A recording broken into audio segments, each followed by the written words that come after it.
있다. 그래서 우리가 인간을 가르쳐서 뭐라고 하느냐 하면 첫째로 무형세계와 유형세계를 총합을 해라. 축소시켜놨다. 그래서 인간을 가르쳐서 두 세계의 총합체다. 총합체. 두 세계를 합쳐는 총합체다. 소우제란 말도 말과 같습니다. 총합체다. 합쳐놨다 그 말이요. 그 다음에 우리 인간을 중간에 세워가지고 연락을 해. 무형세계 사실은 육신으로. 그러니까 우리가 꿈에 잠을 자다가 난로불에 몸을 댄다. 그러면 아침에 자고 있나면 어떻게 됩니까? 그 뒤은 장소가 불어날 수가 있습니다. 또 밤에 싸움을 해서 실컷 얻어맞고 나면은 아침에 있나면 온몸이 괴롭습니다. 이렇게 우리가 영적으로 느낀 것이 육적으로 전달되는 예가 많습니다. 여러분이 아마 젊어서 여러 가지 느껴보는 예가 많을 것입니다. 이렇게 인간을 가운데 세워가지고 연결시켜준다. 이 연결시킨 것은 뭐라고 하느냐? 매개체다. 그런데 매개체. 두 세계를 연결시켜주는 매개체 역할을 한다. 무엇이? 우리 인간이. 그 다음에 세 번째는 우리 인간은 총합을 시켜놨는데 그 총합을 그냥 시킨 것이 아니고 그것을 이렇게 축소를 시켜가지고 두 세계를 축소를 시켜놨기 때문에 이 총합체란 말을 해서 우리가 요거를 소우주다 이렇게 얘기합니다. 소우주. 두 세계를 총합을 시켜 놓았기 때문에 사람을 통해서 두 세계를 주관할 수가 있다. 응? 영체를 가지고는 그야말로 참 무형세계를 주관하고 육신을 가지고는 지상세계를 주관하고 그래서 인간은 두 세계의 주관자다. 주관자. 두 세계의 주관자다. 이렇게 인간 하나를 하나님이 귀한 자리에 세워놨습니다. 이렇게 귀한 자리에 세워놨기 때문에 인간 하나의 가치라는 것은 대단합니다. 그래서 예수님은 뭐라고 그랬어요? 온 천하를 얻고도 내 생명을 잃으면 무엇이 유익하겠느냐. 천하를 주고도 바꿀 수 없는 것이 인간의 생명이다 그랬습니다. 또 석가세조는 뭐라 그랬어요? 천상천하의 유아 독존이라 그랬어요. 또 공자님은 뭐라 하세요? 천지방간에 하늘과 땅 사이에 만물지중의 유인책이다. 만물 가운데 인간이 제일 귀하다 그랬어요. 인간 하나는 왜 귀하냐? 두 세계의 총합한 종합 실체상 곧 소우주야. 그 인간 하나만 잘 그려낼 수 있으면 모든 예술가들도 인간을 잘 그려낼 수가 있습니다.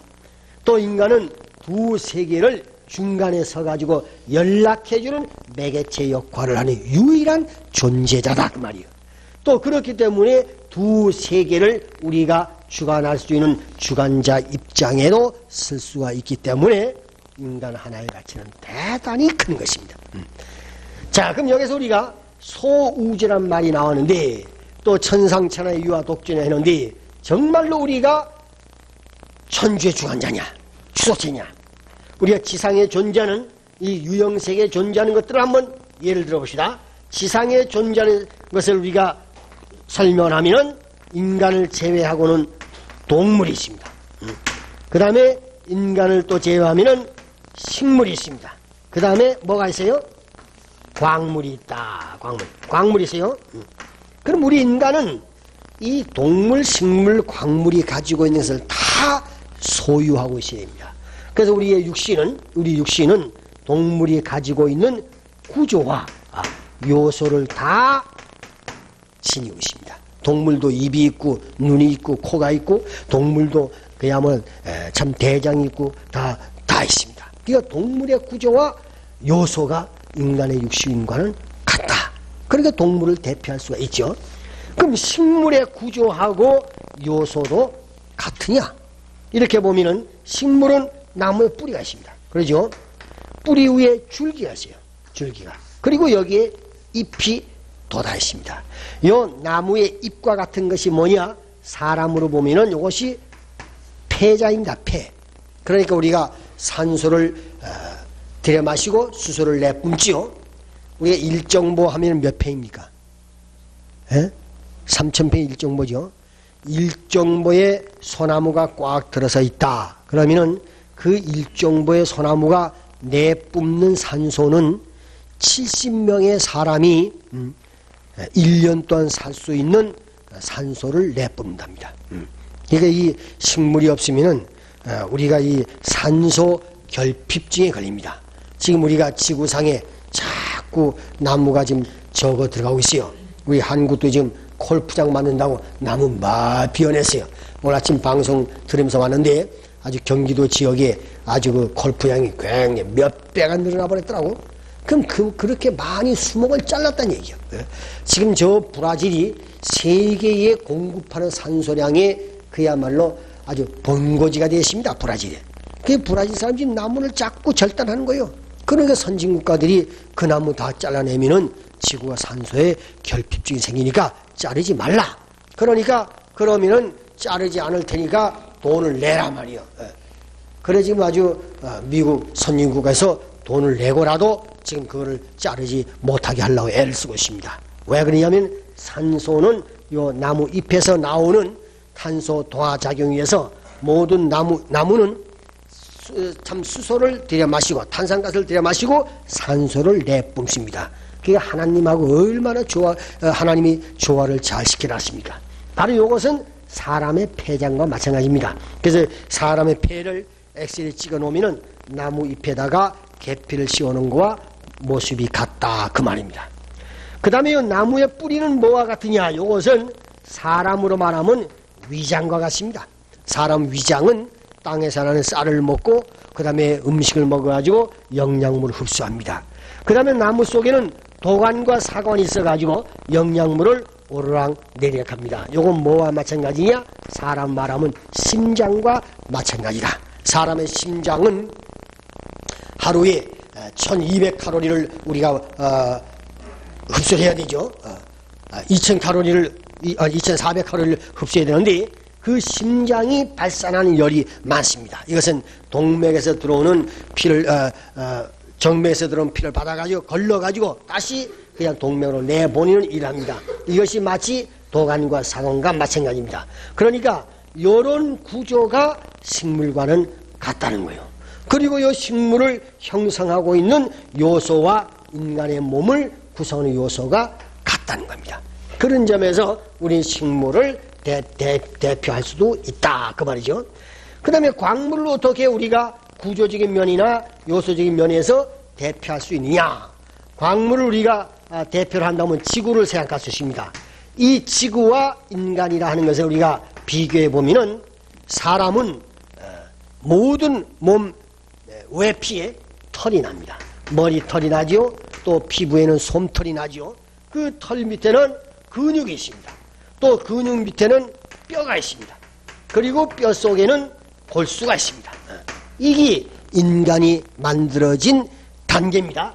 그런데 지구에는 껍데기에 뭐가 있느냐? 수목이 자라나 나무가 자라나 수목이 자라나 그 수목 밑에는 수목을 키워주는 흙이라는 층이 있어. 그 흙을 파고 들어가면은 이것도 빼면 지하수가 흘러가요. 요 근육 밑에는 요 사이에 혈관이 있어. 혈관이. 그리고 그 지하수를 또 파고 들어가면 바우가 있어. 그 바우 또 속에 들어가면 그냥 용암이 들어있대.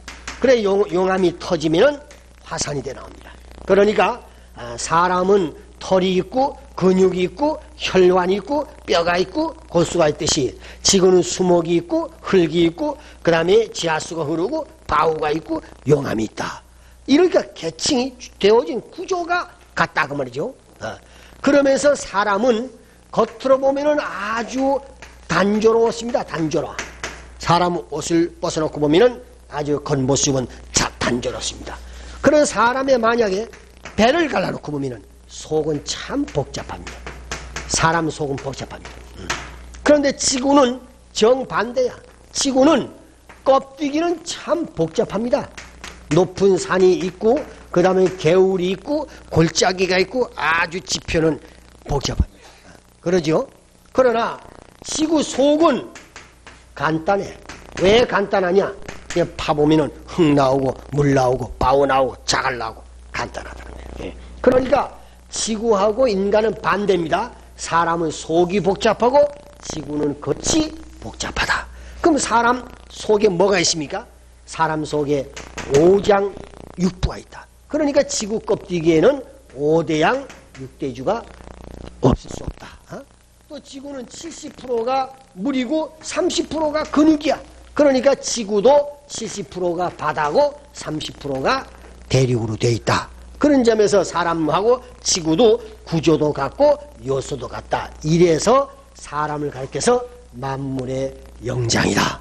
사실상 우리가 이런 거 빼놓고 보면, 자, 뜀뛰기에서 말보다 빨리 뛸 수 있어요? 또 힘으로 싸워서 사자하고 이길 수 있습니까? 코끼리하고 이길 수 있습니까? 사람이 만물보다 뒤떨어진 분야도 많이 있습니다. 냄새 맡기로 따지면 개보다 냄새 잘 맡을 수 있어요?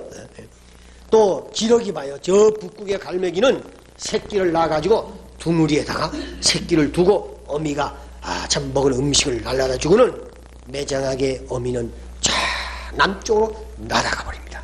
얼마나 멀리는 말이야? 3만 마일을 날아가 버려. 그 3만 마일을 날아간 뒤에 새끼가 커요. 그냥 어미도 없이 음식 먹어가지고 커요.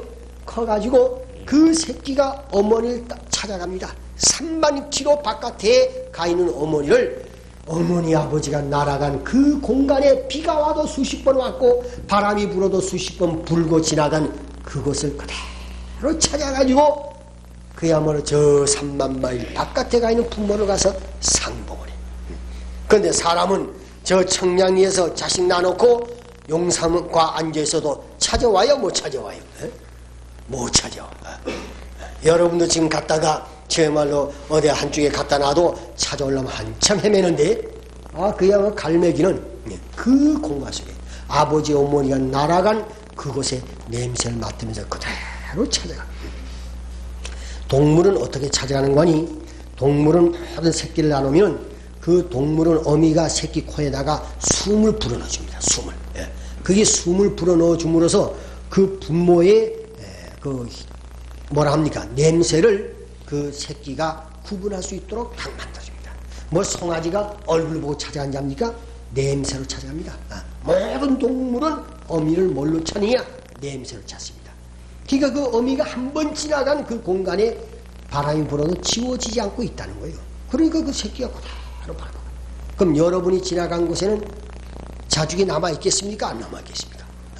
만물의 영장이 지나가는데 그래 자죽이 남아있겠어요? 안 남아있겠어요? 남아있다는 거예요.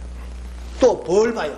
벌 같은 놈은 20리 바깥에 있는 꽃에서 향기를 뿜어내는 냄새를 맡아가지고 갑니다. 가서 꿀을 퍼가지고 20년도 그대로 찾아와요. 우리 사람보다 나은 것이 맞습니다. 개미라든가 하다못해 쥐도 그야말로 배를 타고 다니다가 배가 가라앉을 때쯤 되면 쥐가 먼저 나와버린다는 게 쥐가 먼저 나와. 하다못해 저 밑에 개미들 땅속에 개미들도 장마가 질 거 알고 먼저 피난한다는 거예요. 근데 사람은 그런 재주도 못 갖고 있습니다. 그러면서 우리가 만물의 영장이야. 어째서 사람은 이성을 가진 동물이다 그 말입니다. 그래서 인간은 소우주야. 그 예술가들도 인간의 나체 하나만 잘 그릴 수 있는 미술가는 이 세계에 무슨 그림이든지 못 그릴 것이 없다. 왜? 사람의 육신은 모든 곡선미를 다 갖추고 있다. 그런 얘기입니다. 또 사람의 음성은 모든 소리를 다 낼 수가 있어요. 그 후라이보이 같은 사람 대포 소리서부터 못 내는 소리 없지요. 우리는 그렇게 못해. 그러나 사람은 그럴 수 있는 자질을 가지고 있다. 그런 얘기.